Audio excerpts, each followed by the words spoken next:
Human sa inisyal nga clearing sa mga balay daplin sa Sapa sa Butuanon sa Mantawi City, pedayon pa kinisdakbayan aron masiguro ang kaluwasan sa mga residente. Lokal nga kagamhanan sa Mandawi City mipasalig nga ilang hatagan og temporary shelter og financial aid ang maapektuhang mga mulupyo subay sa moong issue.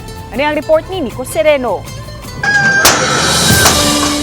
Kagahapon, upat ka mga balay sa sitio Lubang sa barangay Kasuntingan ang hingpit nga na-demolish. Gipangunayan sa Hudo Clearing Team apan ang pagpangguba, voluntaryo nga desisyon sa mga residente. Gitinguha sa syudad, mahawanan gyud ang dapit, sanglit anaa kini sa danger zone. Kung grabe ang baha, lapas pa sa tao ang tubig. Nakasabot sila nga mas importante gyud no ang kinabuhi kaysa mga kabtangan, labi na nga naa sila kilid gyud sa sapa no nga pipila na kahigayon nga nisaka ang tubig dinha na ganita experience nga naanod gyud ang balay.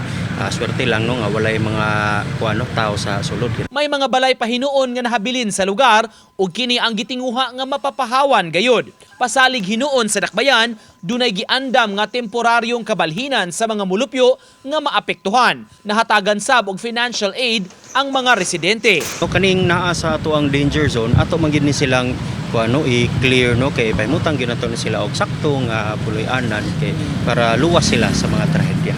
Uban ni Godfrey Relien, Nico Sereno, Balitang Bisdak.